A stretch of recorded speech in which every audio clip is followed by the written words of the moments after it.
Hi everybody, it's Dandruff with your news cartridge for Tuesday, September 20th, 2016. Today starts with a website that appeared for Diablo 2 HD. Blizzard claims it's not theirs though. But knowing Blizzard, they probably won't shut it down because it's a pretty old title. Gears of War 4 officially went gold yesterday, meaning the game is in a finished, playable state and is set for mass production and release. The Division's public test servers were supposed to be live on Thursday, but that didn't happen. Ubisoft says the servers will now be ready on September 26th. CD Projekt Red has revealed this 26-inch statue, roughly 66 centimeters, of Geralt of Rivia with realistic translucent skin, and it costs $770 US. It's so expensive, it has a payment plan of monthly installments of $86.62. Moving on to something not so crazy, DICE is making some changes to Battlefield 1. The most important one is nerfing horses. Let's face it, they were faster than tanks, were harder to kill, and as soon as they got near you would just rain death. Pun intended. Do you know what's worse than Hitler?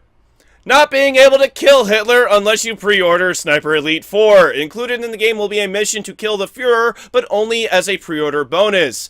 Damn you, Rebellion, for locking the coolest mission behind a paywall. This Xbox One S bundled with Minecraft is our first release announcement and is coming on October 11th. Riot Games is making a League of Legends board game and it's going to be a 2 to 4 player co-op. Oculus Rift launched across Europe and the UK today, and the Canadian release has been delayed until October 11th. Bioshock the Collection has been updated to fix a lot of the graphical issues and promises to improve aiming with a mouse. Also with an update is Star Wars Battlefront. The Death Star DLC is now out and the level cap has been increased to 90. Platinum Games and Nintendo have confirmed a Bayonetta Amiibo is coming in celebration of Bayonetta 2's second anniversary. And finally for teasers, Loverwatch is an Overwatch dating sim about dating characters from the game, and believe it or not, it is not the only Overwatch dating sim. If you think that is amazing, it is nothing compared to our first story, which is about something not even out yet, and you could be a part of it first. Find out about the greatest game ever to be made, next on News Cartridge.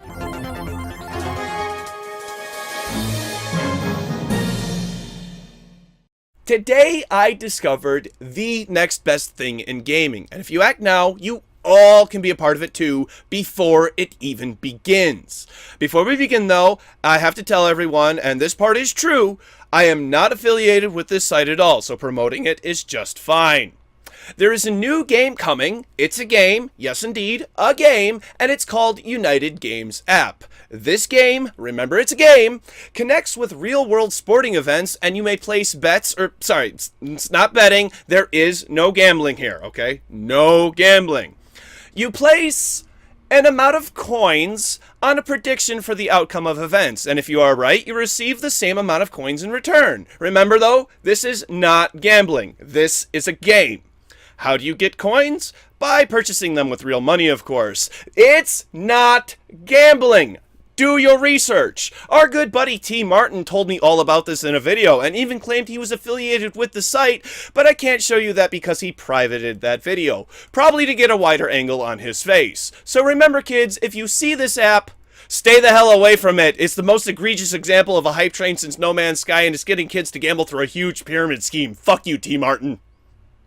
Well, that one was fun. This one, not so much. Some modders are not happy with the recent release of the Redux mod for Grand Theft Auto 5, a mod that completely overhauls the graphics, because it's alleged that some parts of the mod were stolen from another visual overhaul mod called Visual V. In the past, the creator of Redux has canceled multiple mods because it came to light code from these mods was directly stolen. And there is debate of whether or not anything was stolen at all, because it isn't code so much as it is values for different graphical rendering settings. Some of these values are very specific, while others are things like changing a 0 to a 1 or vice versa. I'll admit that I do not know enough about coding to make a call one way or the other, but the creator of the Redux mod says, unlike his previous work, this mod is not going anywhere and intends on keeping it up.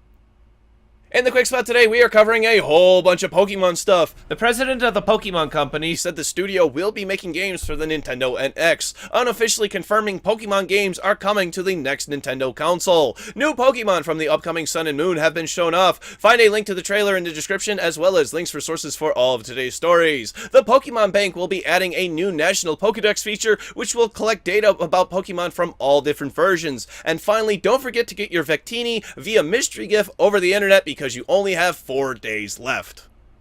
Today ends on a story I found pretty amusing. Discovered yesterday in the North American English version release of Shin Megami Tensei 4 Apocalypse were 2 lines of Japanese text. It's an RPG with multiple party members, and while fighting a particular boss and one of your party members gets knocked out, and that boss gives you a dialogue option, Japanese text appeared. Triggering it was very conditional and circumstantial, which is how it was discovered it was able to make it through localization. The team that translated the game never had a party member faint while playtesting it during that boss fight because they were good at playing the game, and therefore never encountered that dialogue option. John Harden of Atlas Games issued a statement saying, "Mistakes happen," and explained the whole situation. Thank you very much for doing that, by the way. A patch has been issued to fix these 2 lines, and if I may say, I think this is totally forgivable. It's not anyone's fault.